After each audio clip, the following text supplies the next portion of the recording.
Hey Acers, welcome to this week's Ace Role-Playing Games podcast.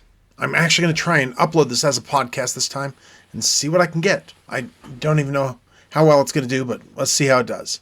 So welcome to the, actual inaugural podcast. And it's obviously, I've been doing this for over a year, I believe.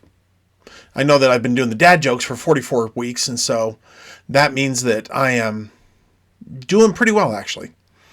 I'm almost up to 52 of them. And once I get 52, that's a year. That's it. It'll be a year I've been doing them. And that's just crazy to think of.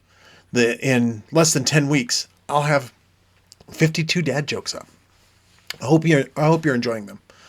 And today I just didn't want to change out of my shirt and tie. So that's why I just pulled the joke shirt on over the top of it. And really, I do need to just start doing my weekly content and then put that content into my shorts and maybe save myself some recording time because, oh wow, I don't know if you see these bags under my eyes, but yeah, I'm tired.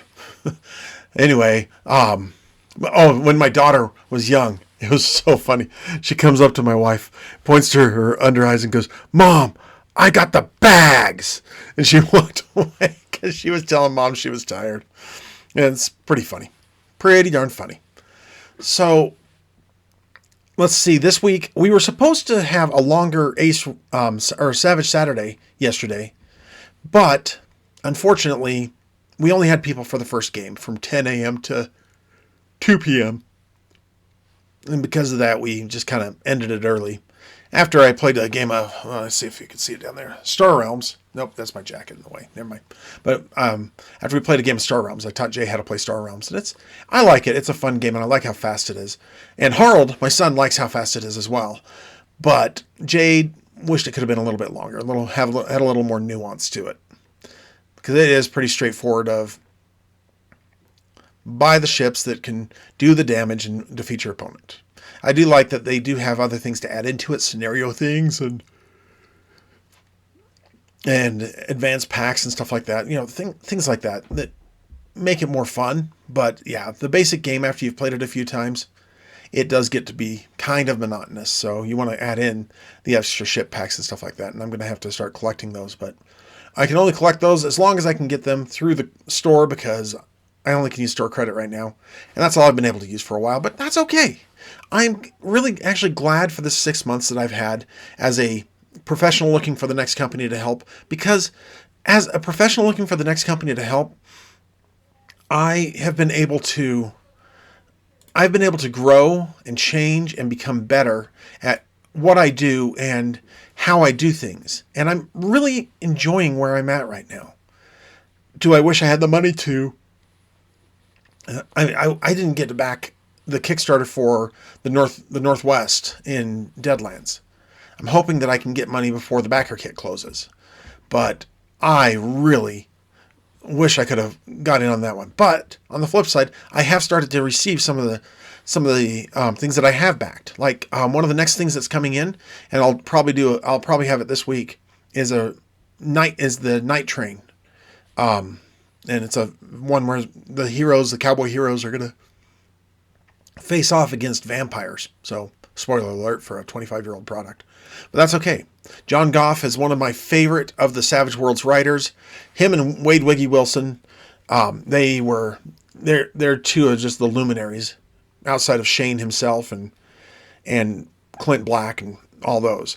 But speaking of Clint Black, his setting that he helped set up, Necessary Evil, of course you saw that I got all those things, and I'm not quite ready to run it yet, but I'm going to try it again. That was the first thing I actually tried with Savage Worlds, and I'll admit, I bought Necessary Evil later than I actually got the PDF for it, because a friend of mine went out and he acquired all the PDFs and gave them to me.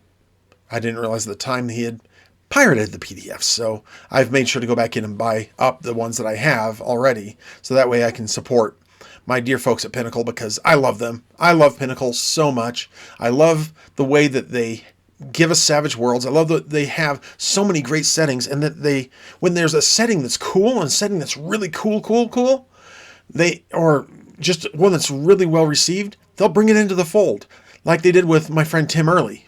And Tim became my friend because of Pinnacle, because of Halloween, which sadly this year they won't be doing. And I'm really bummed, because I've been part of the driving force behind that. Let's see. I this week got to,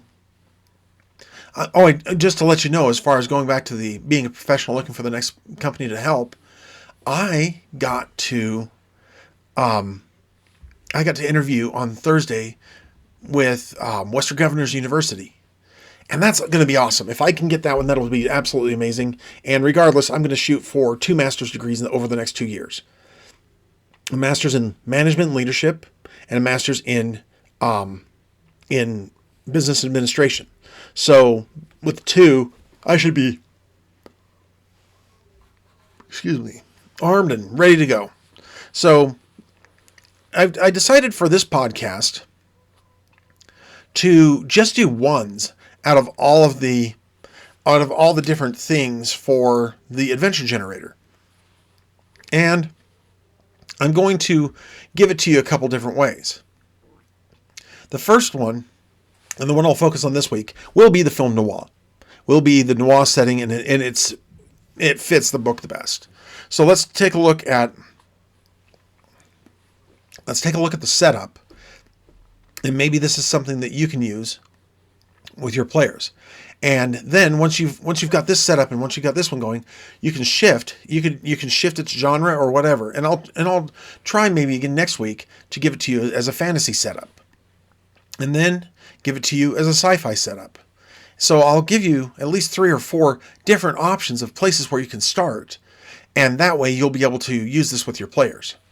So the first one, the first hook, like I've said before, is business or corporate reasons. So you're a private detective, and you or your team, your player characters are private detectives, I should say. So you have an option there. You can either you can make it so they are like so many private detectives struggling just to make ends meet, or you can make it so they're the well-off private detective. They are suave, debonair. They dress in nice suits and attend the highest of social functions. You can go either way. A really good movie to research for, like, at least the characters, even though it's a comedy. And that's the thing. You could make any of these stories a comedy as well. But the comedy that I'm referencing, to learn the characterizations of these different detectives, is a movie called Murder by Death from 1976.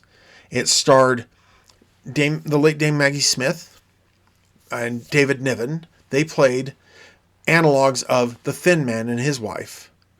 And those in the books by Dashiell Hammett, they were Dick and Dora, and or was it Nick and Nora? I think I got it backwards. The Thin Man is Nick and Nora, and then in the movie of Murder by Death, which is written by Neil Simon, really funny playwright and screenwriter, but it's Dick and Dora Charleston.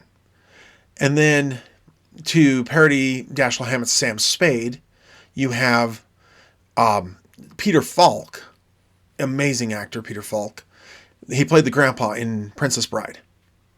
You have him, and the lady, her name's Eileen Brennan. She's an actress from a lot of different movies. She's in The Sting, and she's also in the movie Clue, which is funny enough, kind of almost a logical descendant of Murder by Death.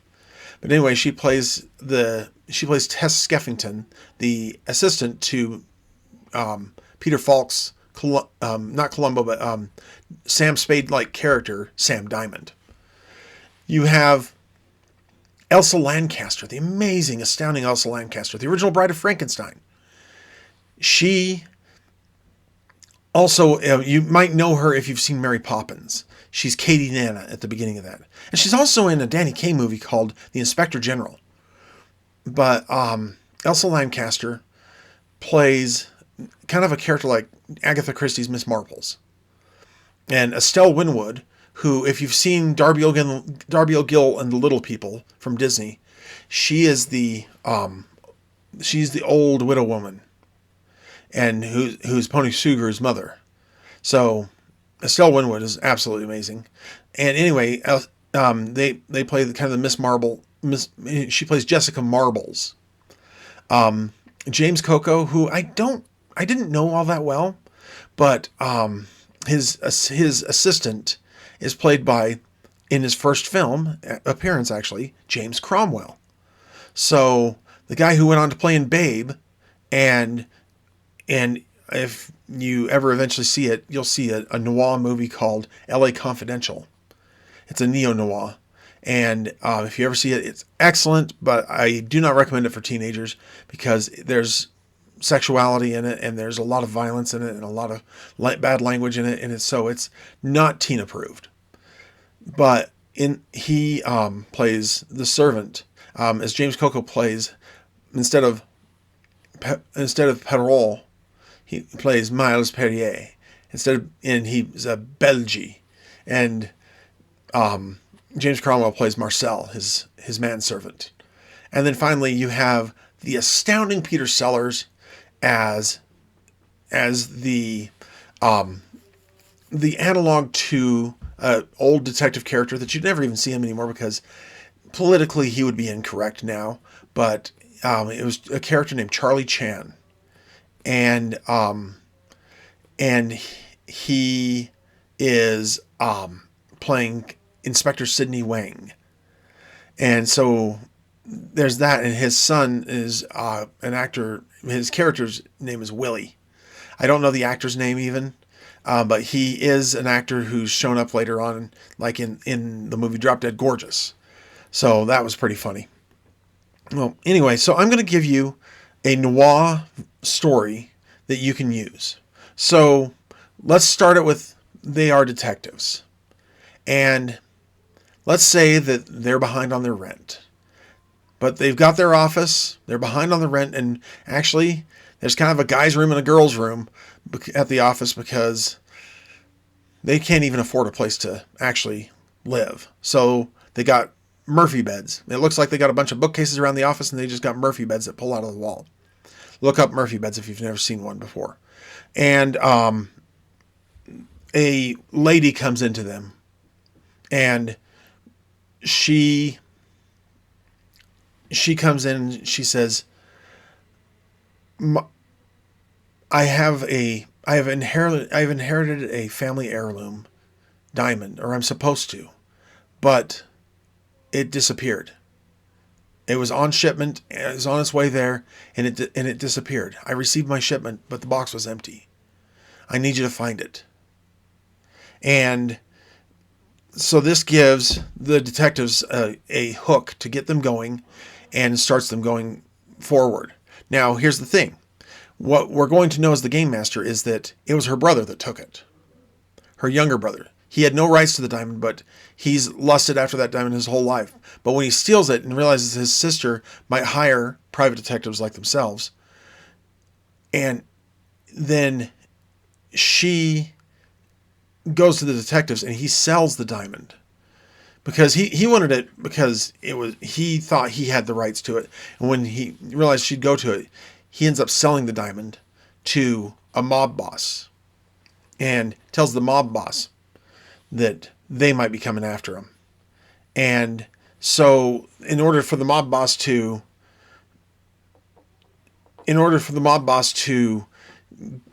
take care of the problem, get to keep the diamond, and possibly take advantage and possibly even get his money back from the brother, let's throw in a twist. He kidnaps the girl who hires your characters.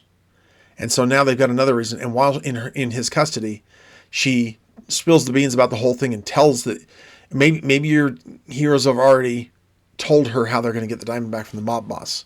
And so she's going to spill the beans. So what kind of evidence is there to point to this? Well, first of all, there's the fact that the box arrived on time, and the only people who knew about it were her and her family. So her brother had somehow found out. So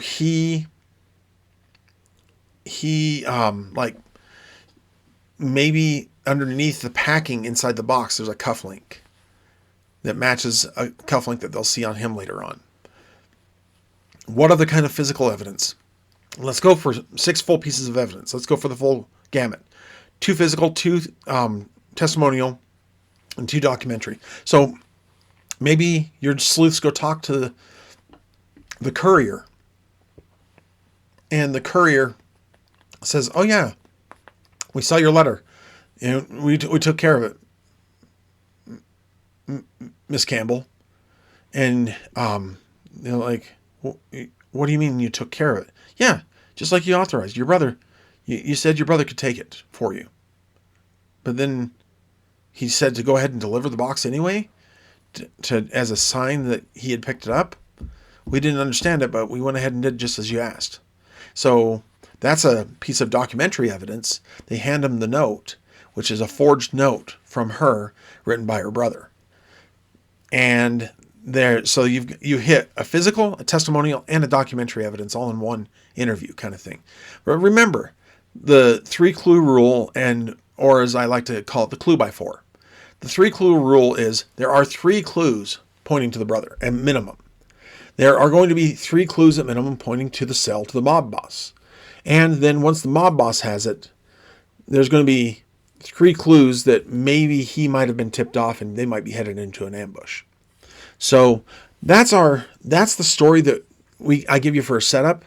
Go ahead and fill in a lot of the details, because this doesn't have very many details. Like any good one-sheet or one-shot or even campaign beginning, this doesn't have the details that you would need in order to actually get a full story out of this, because the story's not going to happen until the players interact with this. So that's what I'm going to give you this week. I hope that was helpful. And remember, if no one has told you this week, I love you.